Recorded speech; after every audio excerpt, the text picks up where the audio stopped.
I'll be teaching you how to host a serverless web application on AWS. So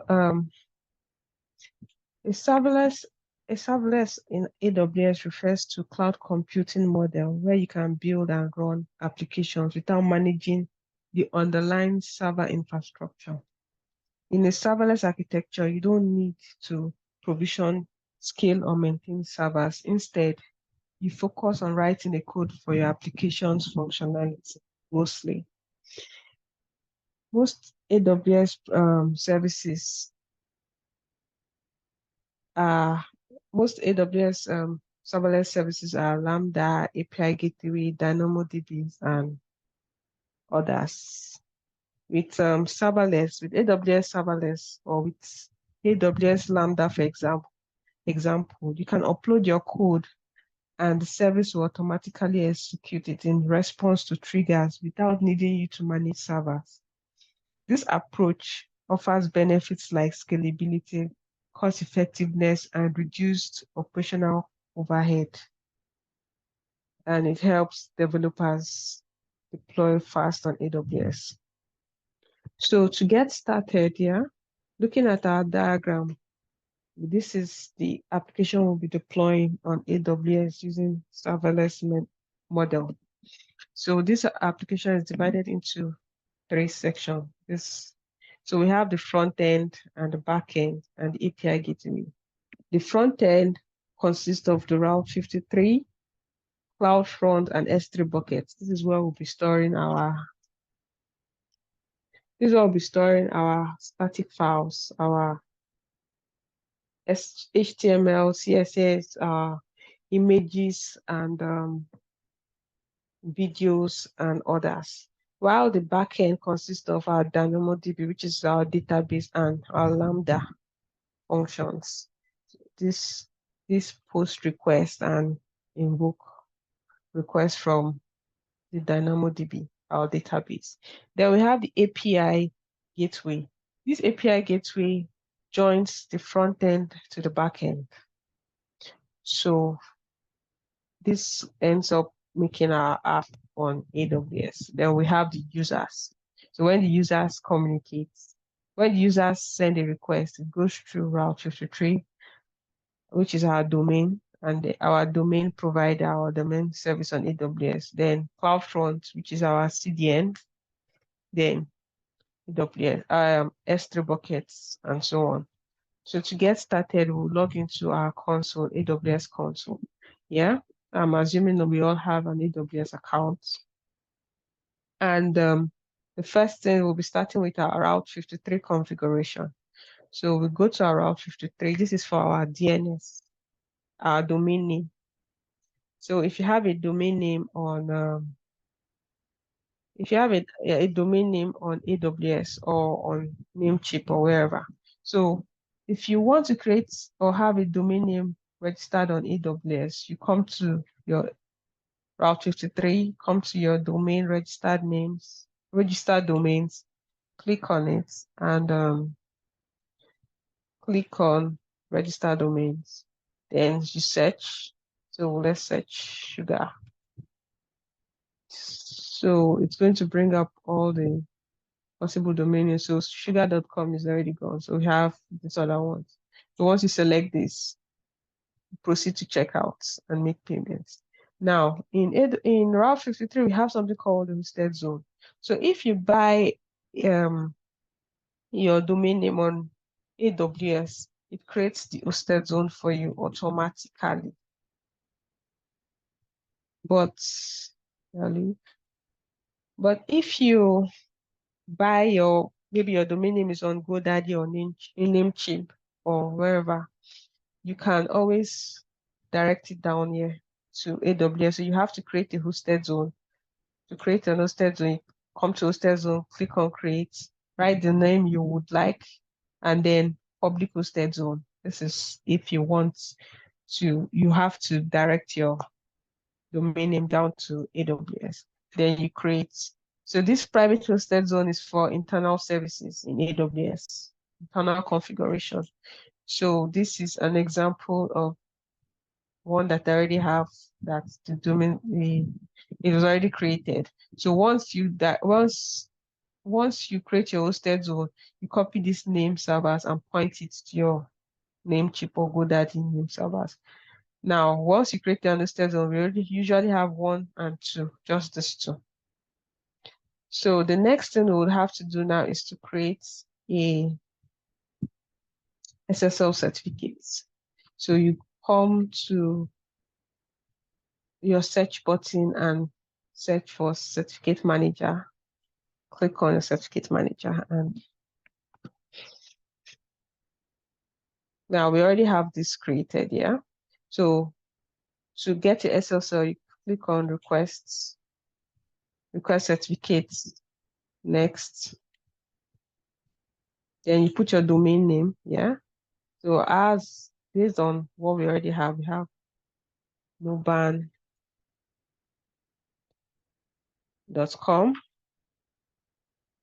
Then you had another one. So this is usually a wildcard. So this means if you put this allows you to be able to put subdomains, like maybe another name like API dots and so on. So the next thing is for you to do is come and then leave this DNS validation recommend. So you use your DNS validation as far as you transferred it down, and then request. So this is just a demo because I already have one already. So once it's requested for you, see this pending verification for you to validate your DNS. For you to validate your DNS, you come here and click on create record in AWS. The moment you click on create record in AWS, yeah, the third, let me show you. This third one is created inside. I remember I told you that once your hosted zone is created, it comes with two records. So once this is the third one, once you click on validate through DNS, this one is created. Do you understand that? So once that is created, your DNS will be validated.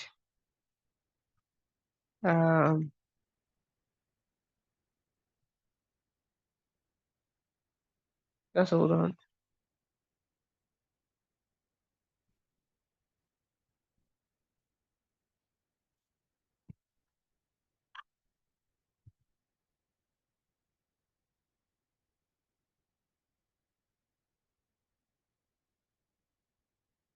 So I didn't click on that. So let me click on it because it's still pending verification. Then create record in AWS and create record. So the next thing is it's going to be validated. Now this is for demo purposes because I already have this. So once this is validated, you would see that your SSL shows on the domain. So the next thing for you to do, because right now our domain is still, there's nothing connected to it yet. Yeah. We would go to our S3 bucket and upload our files for this connection. Yeah, and I didn't explain to you, yeah. This serverless, we are going to be, it's an employee data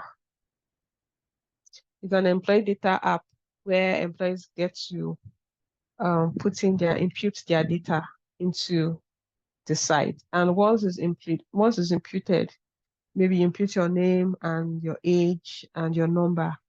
So the whole idea is for this to take you, once it's imputed, this post request, post it directly to your DynamoDB. And there's a place where you're also supposed to request for data, for the data you've imputed. So this starts at the get request, gets the information you've already imputed. So now back to our S3 bucket. So in order to get started, let's create an S3 bucket. Okay, so I had already created this one. So let me delete it and create it again. So that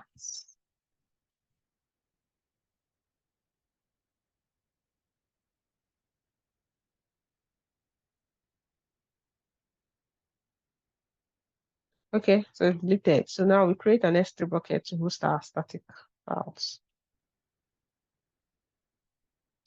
I'm still going to name it the same name that was there, Serverless Web App 1. And for domain bucket names, the names have to be unique.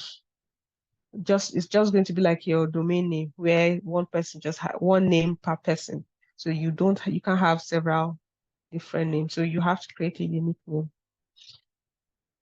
So we are using this. Hopefully nobody has collected this name. So the next thing is leave it like this and leave every other settings on and create.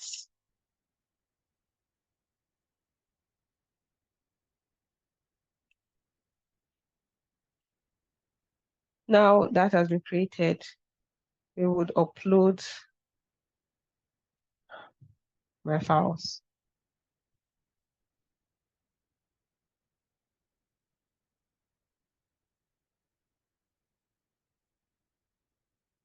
So for this, click on your add files, and these are my folders. So I'll highlight the files first and add files. And then the next one is to add my folder. Upload and upload finally.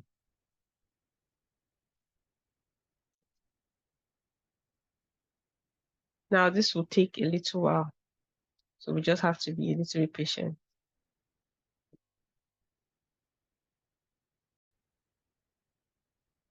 So now it's fully uploaded now. So presently, after being uploaded, you can't access it yet. So the next thing for us to do is to create our CloudFront, because CloudFront serves as a CDN, content delivery network. So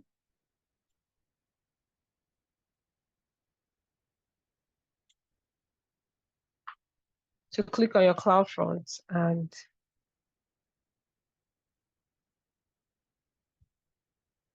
let's create one.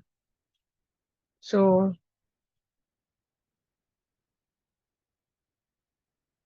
a CDN stands for Content Delivery Network.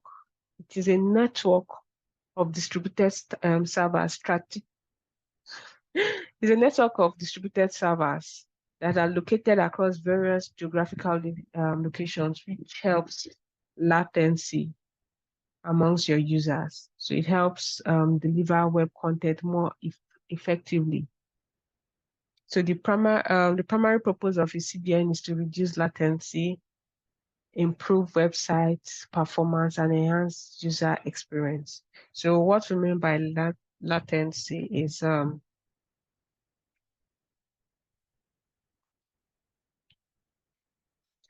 it helps reduce the time delay between when you initiate a request and when it gets a response back. So that really helps that. So the CDN just like stores your data, this data at a particular time, so that it's easily so anytime you send a request, it already has a static one waiting for you there, and then it goes back to your site and refreshes consistently. So maybe maybe you set a time or you leave it. It goes down between maybe an hour, 30 minutes, a day, depending on how often you want it to get static information from your site. So in order for us to continue, so we create a distribution and then choose origin domain. So we choose an AWS origin. So in this our case, we are using our S3 buckets where we store our static files. So click on your static files and then origin access. So this is recommended. So this helps you restrict access only to your CloudFront. So your bucket is restricted only to your CloudFront. So whatever information is in your bucket, you have to pass through your CloudFront before you can access it. So the next thing for you to do is create a new OAC. Create a new origin access control. So click on this and put your name. This name, I've already put this, and then you create. Okay, so because I already had this, but this is how you put a name and then you create. So the next thing is scroll down towards, keep scrolling down, and this is optimized, yeah. Origin request policy. Okay, you leave this like this. And okay, for your web application firewall, I'm turning mine off. You can turn it on depending if you want extra security. And then create a distribution.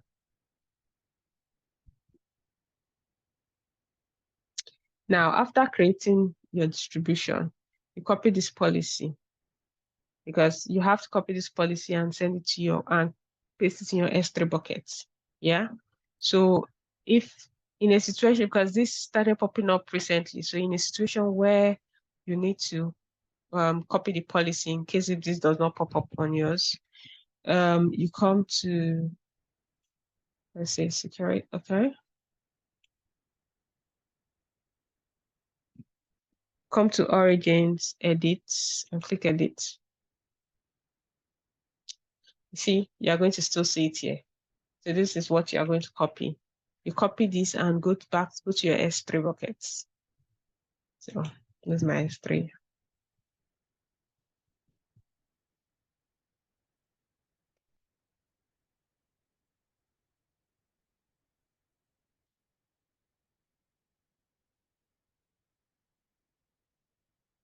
Click on the buckets and now we come to, let's say, permissions. It's in permissions, yeah. So your permissions, your bucket policy, edit it and paste the policy you had copied from your CloudFront down. Yeah.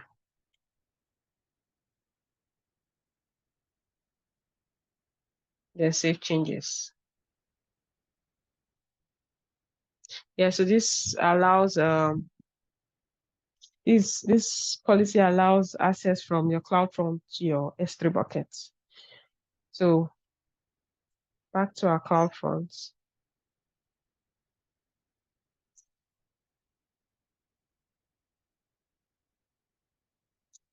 Yep.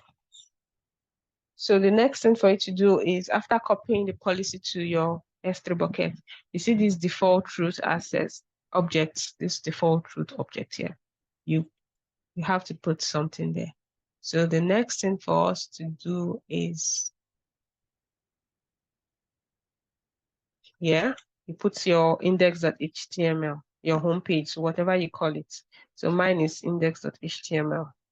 Put it here and then save changes because we are trying to make sure we are trying to have access from our CloudFront, from our S3 buckets. You want to have access through the content of your S3 bucket through CloudFront. So the next is this alternate domain names. So first of all, you add your alternate domain name. So let's add our SSL. See the SSL certificate we had created. So when you create yours, you highlight it here. Yeah. First, and then save. So I just want you to see how it's like when you add your SSL certificate first. So now the SSL certificate is added, but we have not added alternate domain name. So we'll go back here because if you do not add this alternate domain name, yeah, you won't be able to access it on your Route 53. So in this situation, we are going to name as serverless dot mobile. It's called mobile tech.com.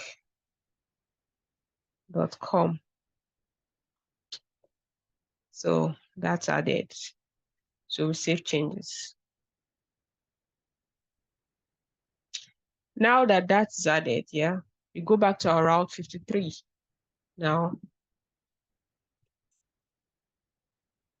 and create a domain, a subdomain, because I'm using a subdomain. If you wanted it to route directly to your mobile tech, you can always do that, but I'm using a subdomain for this. Or you wanted it to route directly to your domain name, your main domain name. So in this tutorial, we're going to create a subdomain and route it down to the subdomain. So we are going to create a record and name it serverless.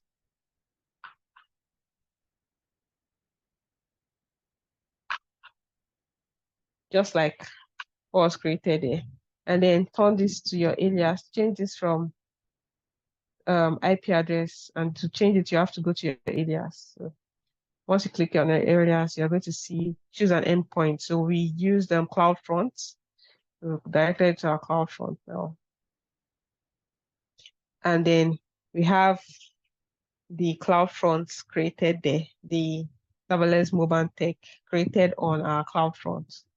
So click on this and create record. Now that is created, let's check it out.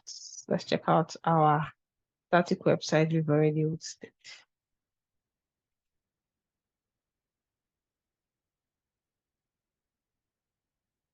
Voila, it's showing. This is our form, our employee ID form. Now, using our CloudFront, I'm sure you can also, let's see if you can also access it through this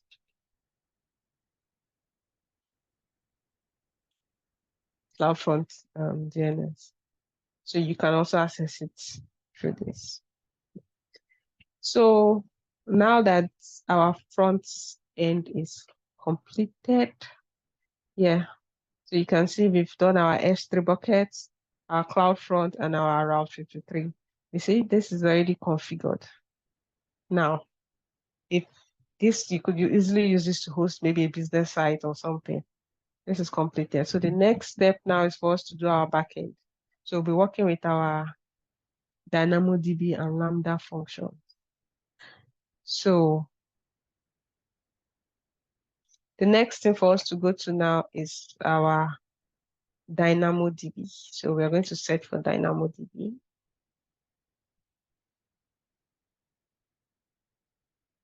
Click on it. So our DynamoDB is our database, our NoSQL database. So the next thing for you to do is, okay, create a table. So click on create a table and name your table. So right now we would be naming our table employee profile.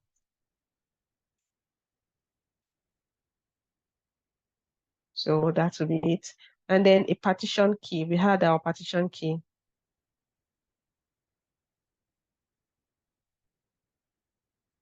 So a partition key is part of our table's primary key.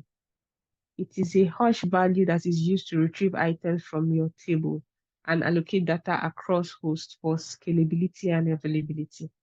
So our partition key will be named EMP ID. So that is going to be still employer ID. EMP, capital letter I, then D. And then it's going to be a string. So we create table.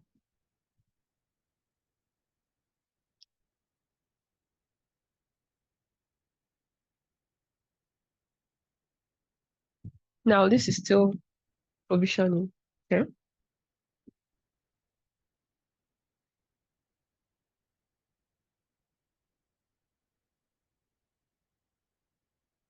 So the next thing for us to do is, after creating our table, The next thing for us to do is to go to IAM. So we're going to create a policy for, we're going to create a policy. So we are going to create a role, and the role is going to have a policy, a DynamoDB policy that enables you, that connects between the DynamoDB and your Lambda. You get? So we go to IAM.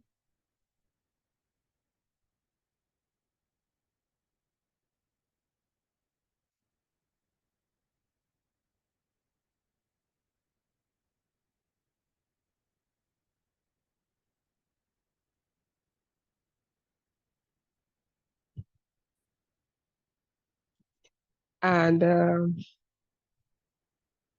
create a role. Click on your roles, and we're going to create a role.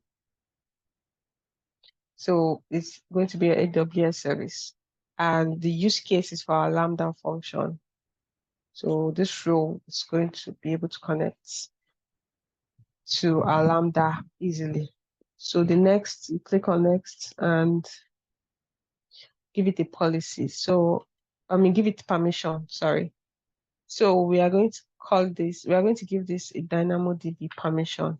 So in this tutorial, I'm going to give it full access, although that is not usually recommended. You give it the access that you want. But to make it easier, I'm going to give it full access. And then next.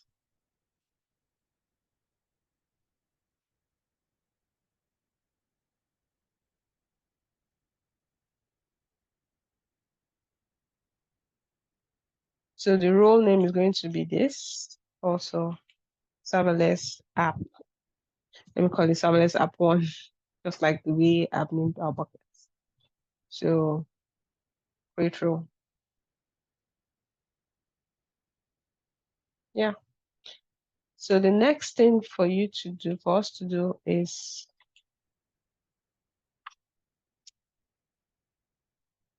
next thing for us to do is go to our Lambda. So now we've given our roles full access for DynamoDB. So our Lambda has access to DynamoDB now. So we go to our Lambda and create Lambda functions. Now the first Lambda function we'll be creating is to get the employer detail. Yeah. So we go to create a function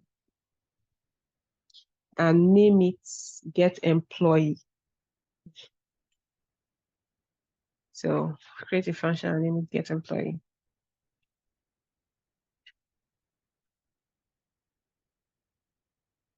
So we are going to be using Python, and go to this, change default execution, use an existing role. So this uses an existing role. Now you click on the IAM role we just created. That is this, right? And then create function.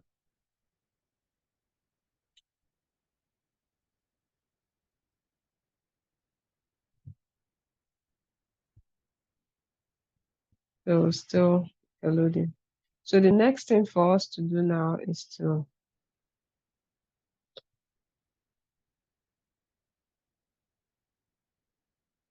put down the policy, yeah?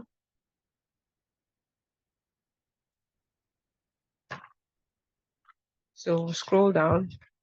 Okay, this is still okay. So looking at this now, you can see that this is a test policy.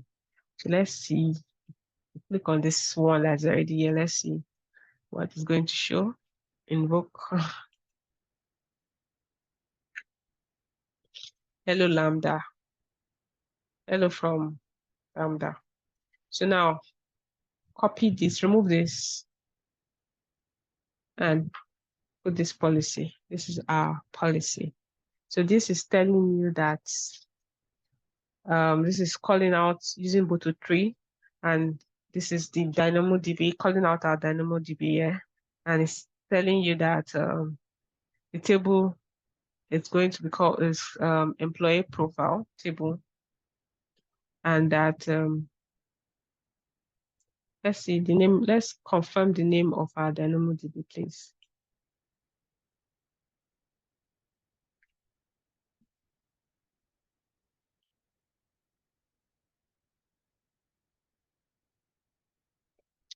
DynamoDB table created.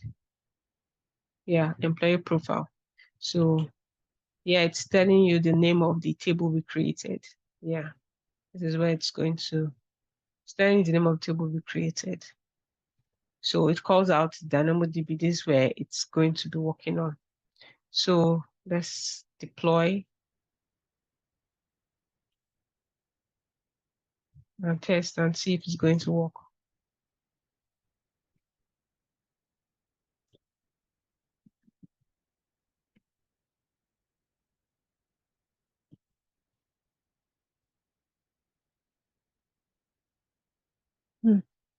Okay, so now it's working, positive response.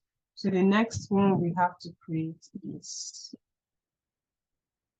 our we have to create a second Lambda function, which is insert employee detail. Yeah.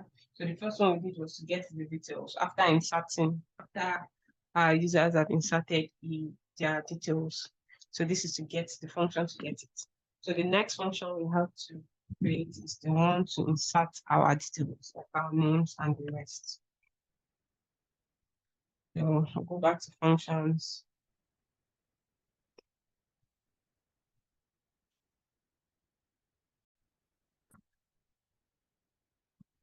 So we have to create the next function called insert employee data. So click on it and type insert.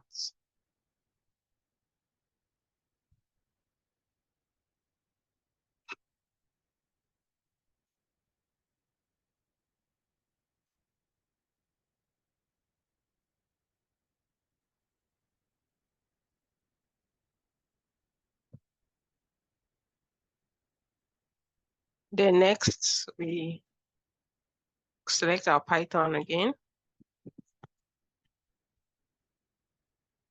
Then change default execution. We are still going to use our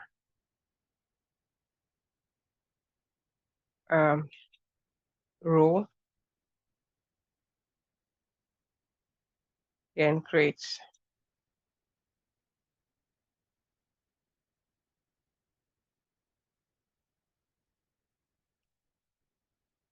Still provisioning. So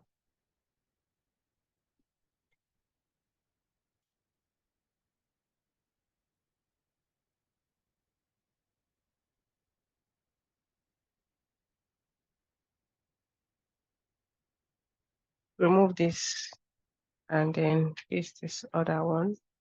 So what this does is, okay, this is calling out your DynamoDB using Boto3 model. Yeah, and this is the same table, the table where we are supposed to impute the data into called employee profile on our DynamoDB. Then the data we are supposed to impute is our first name, our ID, employer ID, our last name, and age. So the EMPA stands as the columns. And so when you finally imputed the name, yeah, when you finally imputed the name, it's supposed to give you this hello from Lambda, the first name, the person's employee first name, and then you write employee data inserted successfully. And then if there's an error, it shows you 500. So that being said, so we deploy it. Let's deploy it.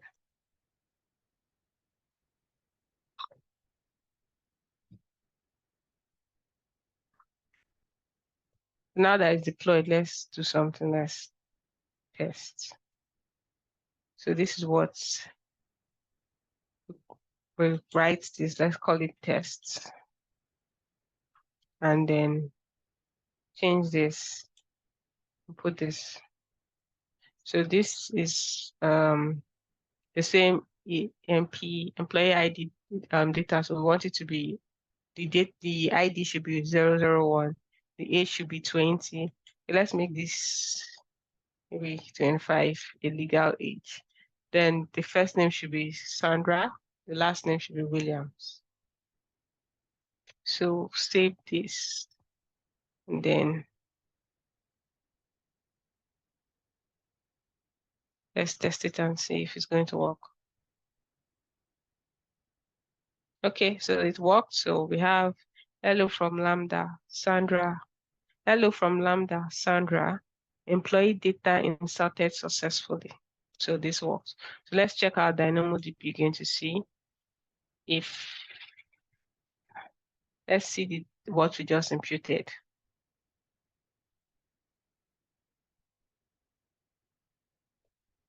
Okay, explore tables. Click on explore tables and let's see.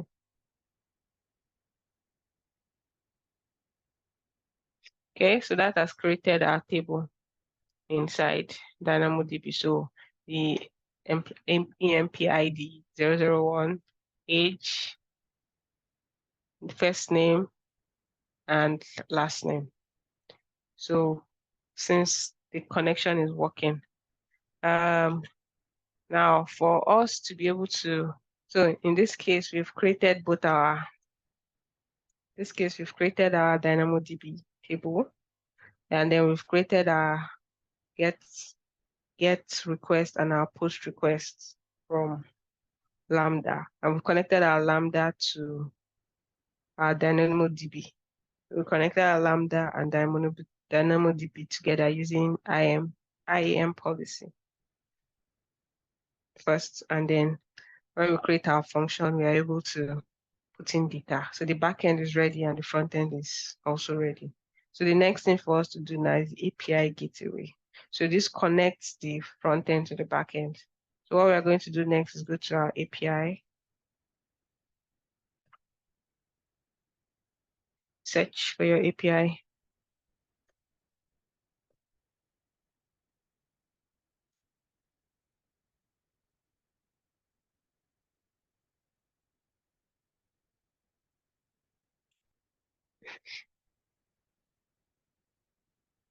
It's still loading.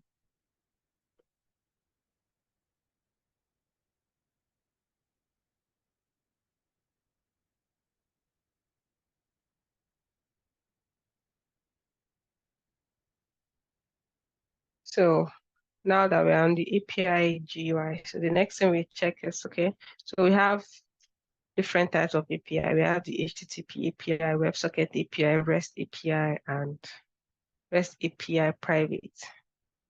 So this REST API private is only accessible within a VPC. So in this case, we'll be using our REST API.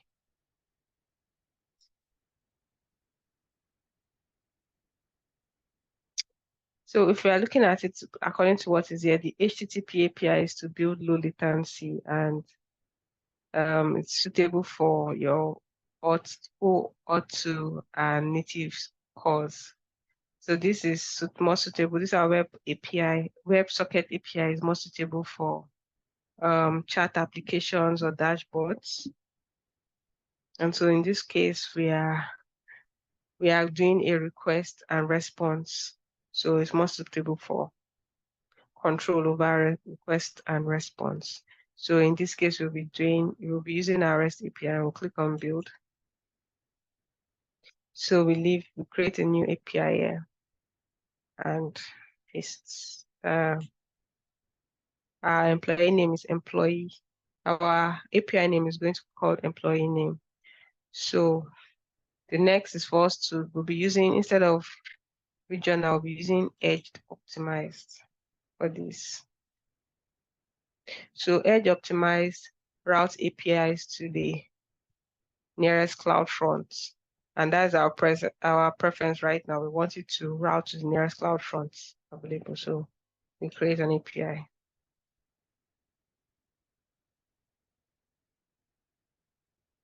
So inside this, we have to create a method. So we have both our get method and our post to get data, the data we've inputted into our database, and then to post the information we want to input. So in this situation, you're going to start with the get data. So click on get, then the Lambda function. So the name of our Lambda function for the get is get employee, and then create.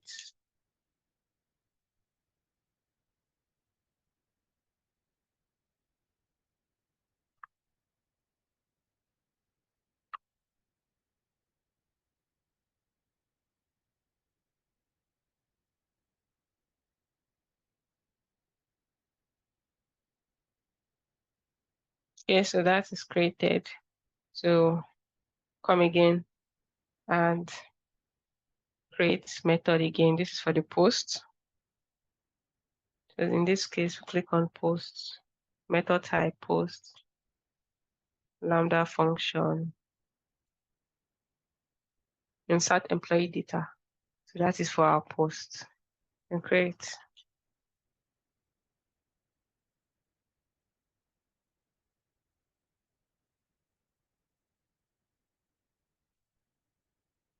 So now that that is created, yeah, the next thing we have to is enable our CORS. So CORS stands for Cross-Origin Resource Sharing. It is a security feature implemented by web browsers to prevent web pages from making requests to a different domain.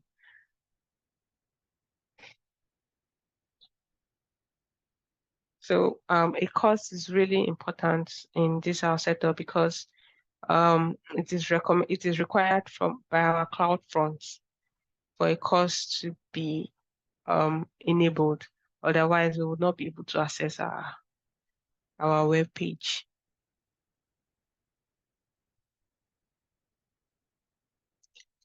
So the next thing for us to do is enable CORS.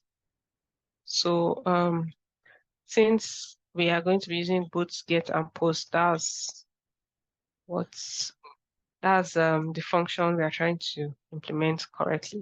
So we have our get and our post. I click on it, and this is an asterisk. So this means you can easily access it from anywhere, because at times you can actually put in the particular domain name you want, depending. But in this case, I'm putting asterisk, and then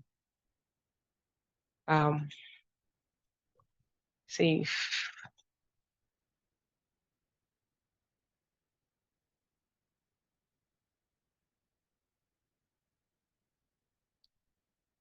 Now that our course is enabled, we've created our um, get API and our post API. The next thing is for us to deploy. So we deploy the API. So to deploy, since this is a new API, you click on the new stage, and I would use prod. You can use any name you want, but in this situation, I'm using prod, and then deploy.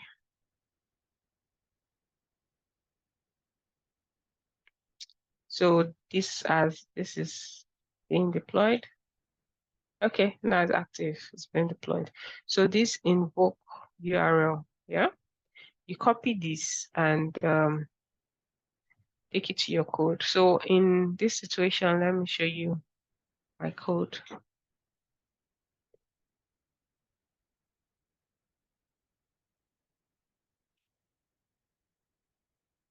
Okay. So this is the code that's brought about the initial web page. So in this situation, yeah, this is my JavaScript here. So these are API endpoints. Yeah, replace this because I already put this there when I was testing out. So replace this. This is going to replace with the invoke with the invoked URL from the API. So what this does, is this first quarter of it, yeah. This first quarter of it serves as our post. So you can see that these are the information where you require to post.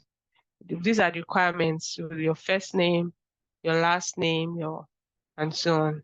So this is what's requested. And this second part is for you to get the information that you've already posted into our database. So after putting this, you can see that to get the information, it still calls on the API endpoints, this API endpoint here. So with this now, you save it and upload it on, take it back and upload it to your S3 buckets. Now, so let's go back to our S3 buckets and see. So now we click on our S3 and upload this.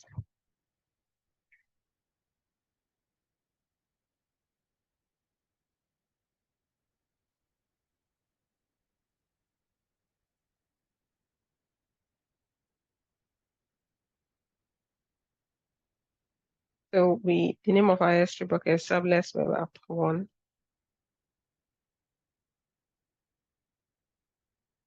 Click on it. Then upload. So we are uploading our JavaScript. That was the only one we made configurations to. So add.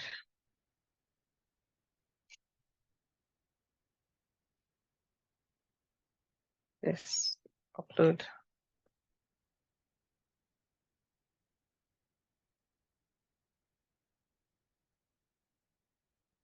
Now that is uploaded complete. So let's see. Okay, it's uploaded. So with that being said, let's go back to our domain. Our domain is serverless. Let's see if this would work right now. So let's give it a name. Now we're going to put an employee data. Let's say employee 002, the next employee. So we are going to maybe say, okay, let's say Loretta.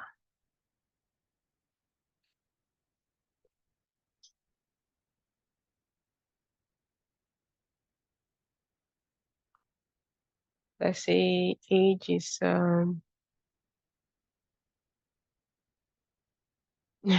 let's say 50.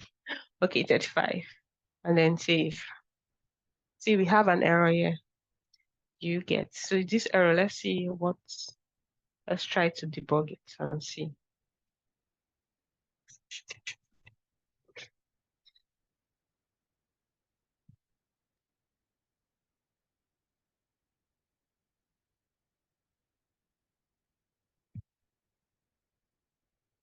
Okay, so not resolved. Name not resolved. Okay, so let's see. Maybe we have an issue with the naming.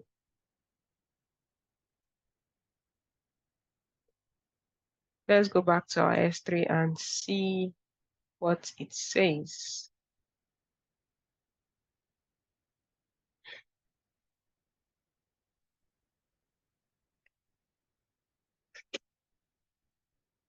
Okay, so the S3 is ZG34. Okay, let's see our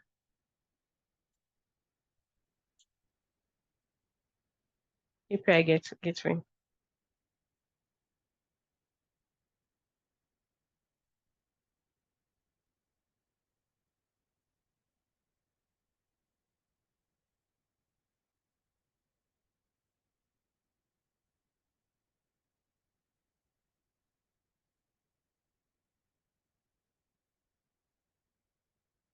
Still loading.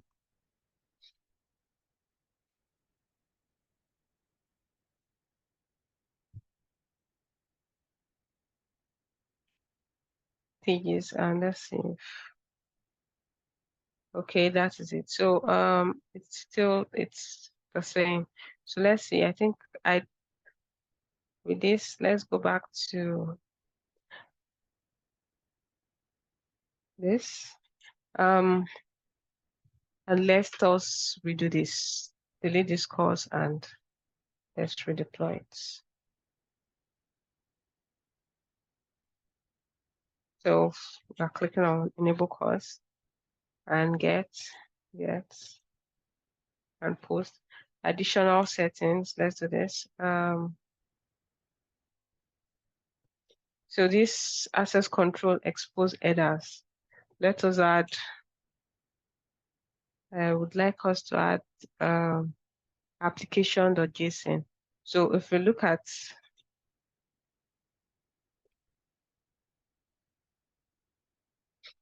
at our code here, let me show you the code.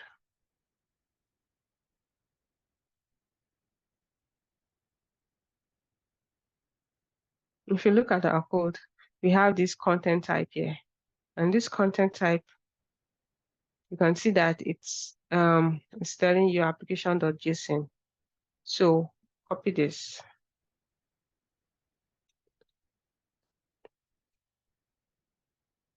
And we're going to paste it here and save.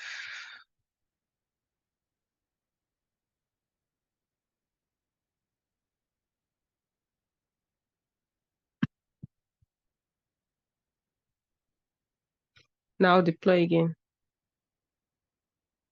Let your prod deploy.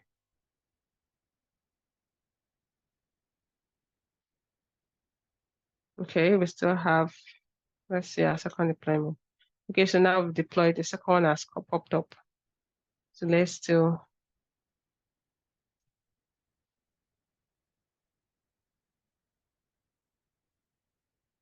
go back and cross-check our code. So I still recopy this one.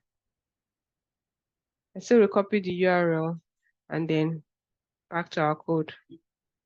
Now, the next thing for us to do is so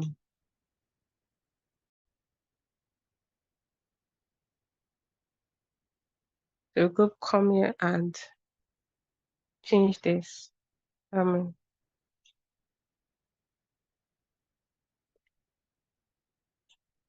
Okay, and change this. So now that it's changed again, we're going to save it and go back to our S3 bucket this time. Again, share.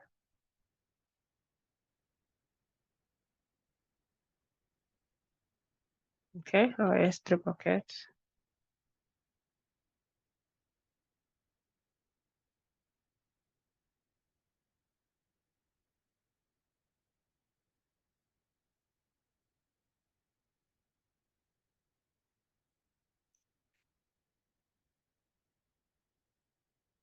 And then upload again. Add files. Script, open, then upload.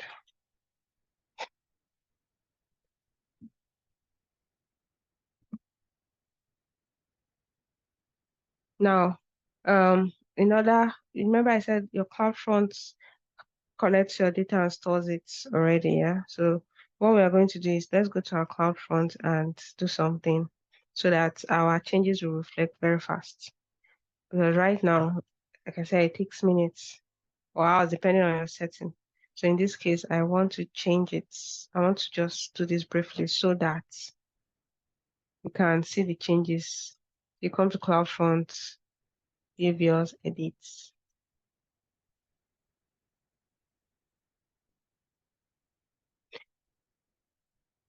Change this to disabled.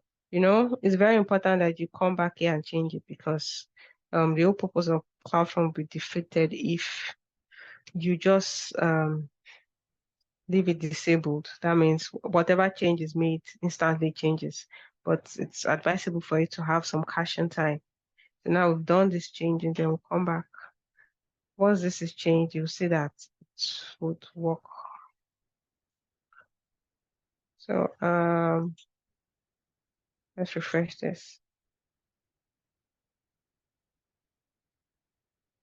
So 002.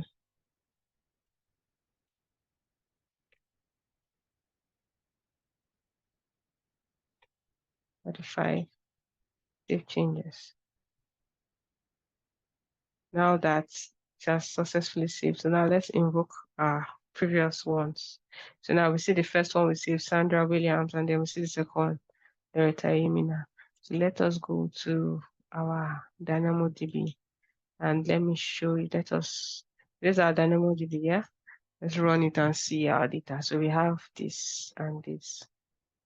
You get, let's try and put another one. Let's see another name and data.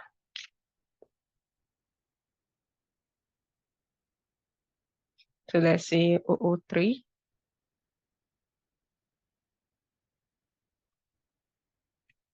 James Ken, age 50, save, profile saved, and then let's do this. Let's view. So we have our James Ken, 50, age 50. Check out DynamoDB again, click on run. Now we see our James Ken already here. So now go back to your CloudFront. Remember the changes we made to our behaviors so that we do not leave it like that. This is just a hack for you to work faster. So this, go back to your caching optimized and then save.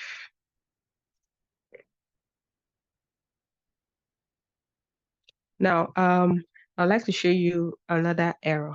So initially, you remember, let's go back to our API gateway. Gateway, I don't know why I keep calling it gateway.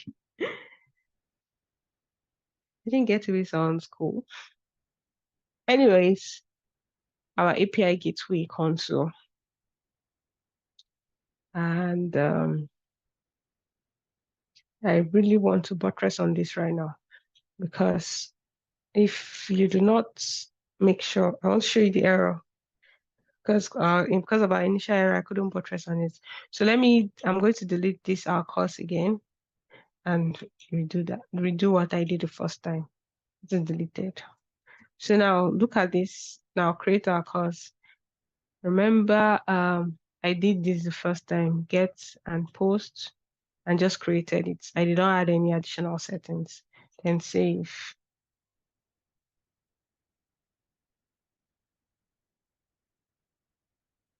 Then deploy API. Go to pro deploy.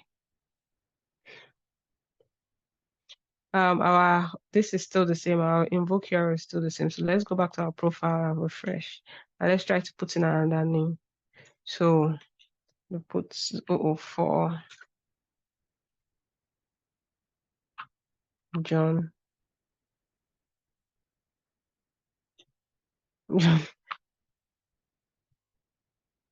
Let's say Malcolm.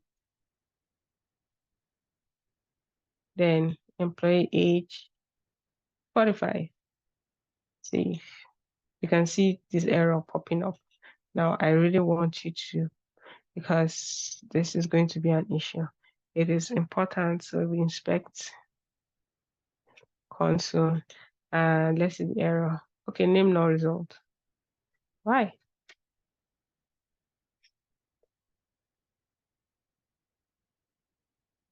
It's supposed to be, yeah, 403 forbidden. I was wondering.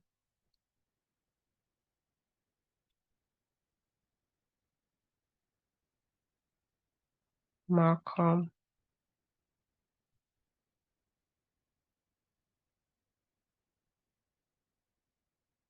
Okay. So I just wanted to buttress that error. In as much as it comes in as right now, showing name not result, right? And 403. This is the real issue, the 403. So next, let's go back and rectify this.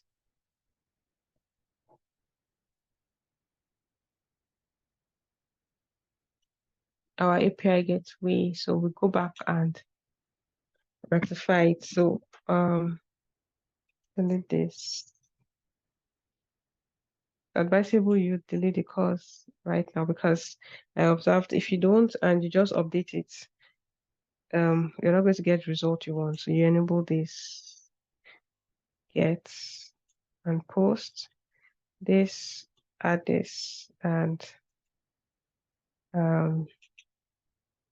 remember I showed, let me show you again.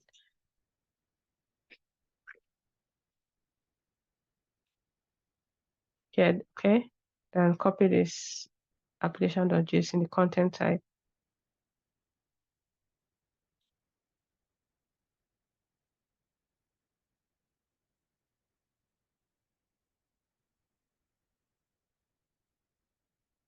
Paste and save.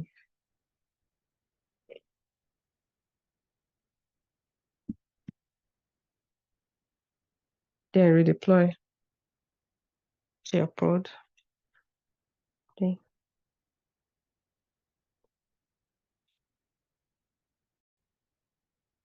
Let's try it again and see. So we are on, let's say 5. Let's see. Let me see how many employees we have already. Okay, we're on 4.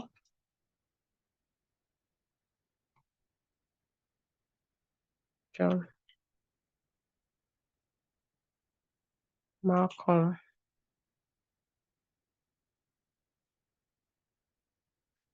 age 22. Save. Your profile saved, and you can see it's here. So let's try this. Let's run it and see our database. So we have this John, James, Sandra. Yeah, you can see it here. So so this tells you that, okay, and also remember the CloudFront I told you about. Make sure you go back and enable caching. And you should know that remember I said once it gets it takes your content on your static website, and so it goes back to re-updates within a time frame. So just remember that.